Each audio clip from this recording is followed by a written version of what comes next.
Dream 11 IPL match number 16th Kolkata Knight riders versus Delhi Capitals match ఈరోజు చాలా రసవత్తంగా జరిగిందని చెప్పుకుంటాం. అంటే ఇప్పుడు కోల్కతా నైట్ రైడర్స్ ఈ మ్యాచ్లో టాస్ గెలిచింది. సో బౌలింగ్ ఎంచుకున్న తర్వాత ఢిల్లీ క్యాపిటల్స్ బ్యాటింగ్కి శిఖర్ ధావన్ అండ్ పృథ్వీ షా ఇద్దరు కూడా ఓపెనర్స్గా రావడం జరిగింది. సో స్టార్టింగ్లో ఓపెనర్స్గా ఇద్దరు కూడా మంచి పార్ట్నర్షిప్ని గెయిన్ చేసుకున్నారు.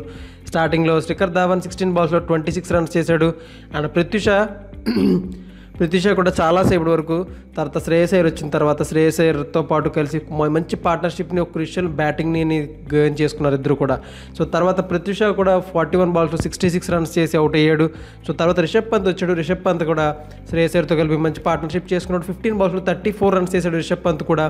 సో మంచి పార్ట్నర్షిప్ ఇద్దరు కూడా గెయిన్ చేసుకున్నారు అలా. సో తర్వాత రిషబ్ పంత్ కూడా అవుట్ అవ్వడం జరిగింది. తర్వాత స్టోన్స్ బ్యాటింగ్ వచ్చాడు. స్టోన్స్ కూడా ఎక్కువ బ్యాటింగ్ ఆడతారు అనుకున్నాం కానీ కేవలం 2 balls సింగిల్ ఒక్క రన్ మాత్రమే కొట్టి అవుట్ అయిపోవడం జరిగింది. దాని తర్వాత హిట్మేర్ వచ్చాడు. సో హిట్మేర్ 5 balls 7 runs చేశాడు.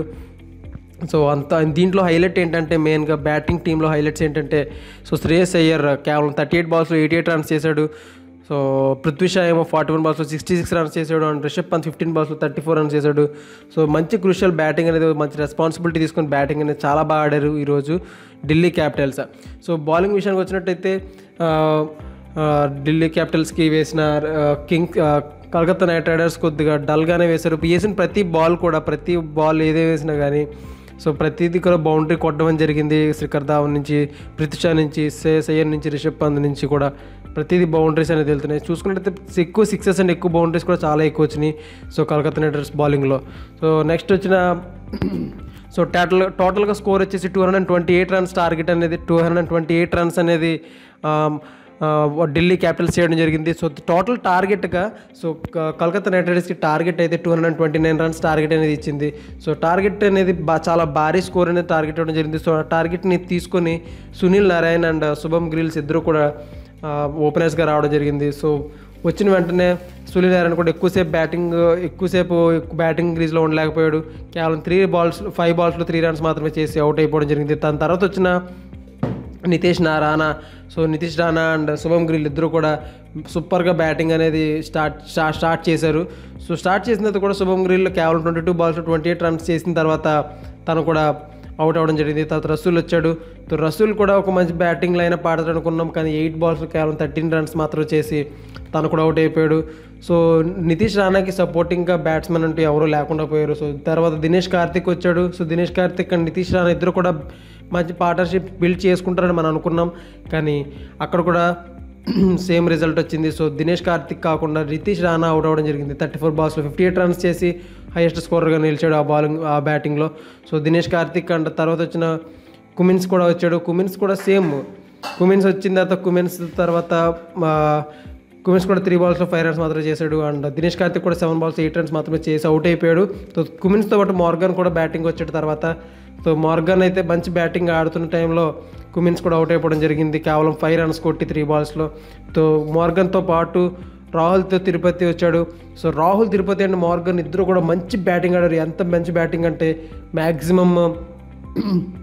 Maximum Kolkata Knight Riders win అయ్యే ఛాన్స్ వరకు వెళ్ళిపోయింది.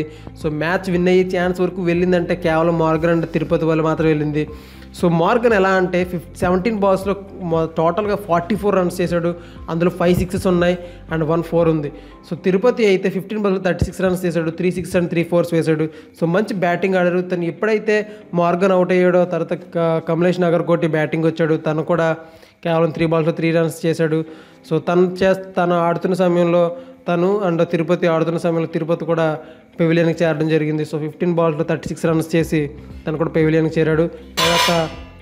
తర్వాత శివం మావి కూడా వచ్చాడు బ్యాటింగ్కి. సో ఇంక లాస్ట్ ఓవర్లో 28 runs అనేది 26 runs అనేది టార్గెట్గా ఉండిపోయింది. సో ఆ టైంలో ఇంకా మ్యాచ్ అనేది మ్యాక్సిమం కోల్పోయే ఛాన్సెస్ ఉన్నాయి కాబట్టి ఇంకప్పుడు వికెట్స్ కోల్పోవడం జరగడంతో ఇంకా కోల్కతా నైట్ రైడర్స్ మ్యాచ్ అనేది ఓడిపోవడం జరిగింది. ఈరోజు మనం టోటల్గా సమ్మరీ చేసుకున్నాం. సో ఈరోజు తప్పిదము ఏం జరిగింది అనేది మ్యాక్సిమం ఏంటో అర్థం కాలేదు. సో స్టార్టింగ్లోనే మన దినేష్ కార్తిక్ బౌలింగ్ ఎంచుకోకుండా బ్యాటింగ్ ఎంచుకుని ఉంటే కొద్దిగా డిఫరెంట్గా వేరే ఏమైనా ఉండేదేమో. సో బౌలర్స్ అనేది కొద్దిగా ఇంప్రూవ్ అవ్వాలి ఖచ్చితంగా Kolkata Knight riders bowlers. So so batting విషయంలో కూడా సో మంచి లైనప్ అనేది లేకుండా పోయింది ఈరోజు కలకత్తా నైట్ రైడర్స్కి. సో ఏ రకంగా చూసుకున్నా కానీ ఢిల్లీ క్యాపిటల్స్ ఈ విజయంతో ఫస్ట్ ప్లేస్లో ఉంది పాయింట్స్ టేబుల్స్లో. సో ఫ్రెండ్స్, ఈ వీడియో కనుక మీకు నచ్చినట్టయితే లైక్ చేయండి, షేర్ చేయండి. అంతేకాకుండా మన ఛానల్ కనుక ఫస్ట్ టైం విజిట్ అయితే సబ్స్క్రైబ్ చేయండి. Thank you.